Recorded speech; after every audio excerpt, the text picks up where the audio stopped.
On October 21, 1600, in the basin of Sekigahara in central Japan, two coalitions fought a battle that would decide the country's political future. Its outcome still matters because it helped shape the long peace of the Tokugawa era. The conflict grew from a fragile order after a century of civil war. Powerful lords had submitted to a new central authority, but loyalty remained conditional, and every alliance carried hidden doubts. At the center stood two rival power blocks, one defending the authority of the Toyotomi household, the other assembling support around Tokugawa leadership. Both sides claimed legitimacy, and both understood that hesitation could be fatal. The main leaders faced different pressures. Some were seasoned commanders guarding family honor, while others were ambitious lords balancing survival, reputation, and obligation in a world where one wrong choice could end a house. Sekigahara was not a duel of heroes, but a contest of armies. Spears, matchlock guns, bows, armor, supply carts, and foot soldiers all mattered, and morale could shift faster than any weapon. The road to battle crossed mountain passes, river valleys, and wet farmland. Armies moved in stages, gathering food and keeping watch for betrayal as they approached the narrow basin that would contain them.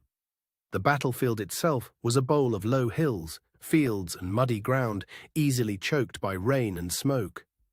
That terrain favored coordination, but it also punished any force that lost timing or trust. Weather added uncertainty. Morning fog and damp air could hide movement, soften the ground, and blur signals.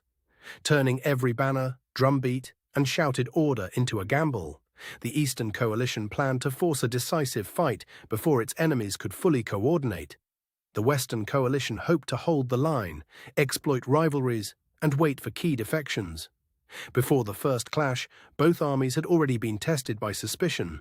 Messages, promises, and secret contacts moved through the camps, making loyalty as important as numbers. As the morning opened, skirmish lines advanced into the wet grass. Small volleys and probing attacks began the battle, while the main bodies waited for the first break in the opposing front. The fighting quickly became a test of nerve. Units pressed forward, then paused, while commanders watched for signs that a flank might give way or a promised ally might move. One pressure point lay in the center, where terrain and congestion made every advance costly. Another lay on the flank, where uncertain loyalties could turn a strong position into a trap. Here, leadership mattered less as spectacle than as timing. A commander who read the field correctly could preserve momentum. A commander who waited too long could lose the initiative entirely. The decisive movement came when a major contingent changed sides.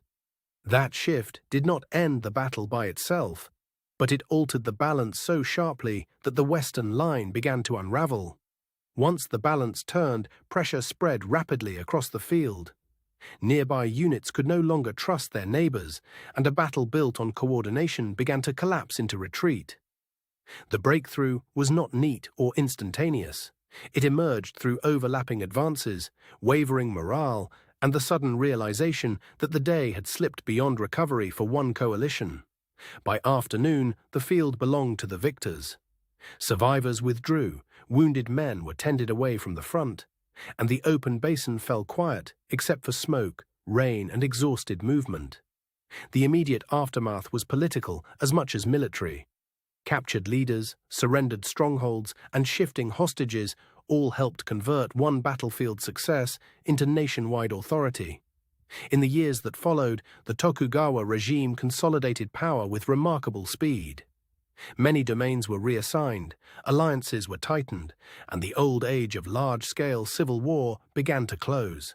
Sekigahara did not erase conflict overnight, but it changed the rules of politics. Military strength remained important, yet controlled hierarchy and loyalty to the new order became even more decisive. Historians still debate how much of the outcome was planned in advance, and how much depended on chance, weather, and last-minute decisions. The battle remains famous partly because contingency mattered so much. Some accounts emphasize strategy, others emphasize betrayal, and many stress the limits of surviving sources. The most careful view is that Sekigahara was shaped by both preparation and sudden reversal. The battle also invites caution about simple hero stories. Large armies moved through uncertainty, and ordinary soldiers carried the burden of decisions made far above them. Today, Sekigahara is a quiet place of fields, roads, and memorial landscapes. Visitors can still read the terrain, even if the noise of 1600 has long disappeared. The landscape helps explain why the battle unfolded as it did. Narrow approaches, open ground, and low ridges made the basin a natural stage for a decisive confrontation. Even now, the place feels less like a monument than a working countryside with a deep memory. That combination gives the battle a lasting human scale. For many viewers, Sekigahara is remembered as a turning point in Japanese history. For historians, it is also a case study in coalition warfare, trust, and the fragility of command. The battle's significance lies not only in who won, but in how power was assembled afterward. A new political order emerged from the field and then hardened over time. That order would influence government, society, and the balance between regional lords and central authority for generations. Sekigahara became a foundation story for the era that followed. Yet the battle remains compelling because it was not inevitable. It was the product of a tense political world, difficult terrain, and choices made under extraordinary pressure. Seen from a distance, Sekigahara was a clash of banners. Seen closely, it was a struggle over legitimacy, survival, and the future shape of rule in Japan. The armies were large, but their success depended on coordination at the level of units, roads, and timing. In that sense, logistics was as important as courage. Gunfire, arrows, and spear formations all played a role, but none alone decided the day. The battle turned when human judgment and political doubt intersected in the same moment. That is why Sekigahara still draws attention 4 centuries later. It shows how quickly a country can pivot when alliances crack, and a decisive field is chosen well. The battle ended one era of upheaval and opened another of controlled rule. Its memory endures because the consequences were vast, but the day itself remained uncertain until the final turning point.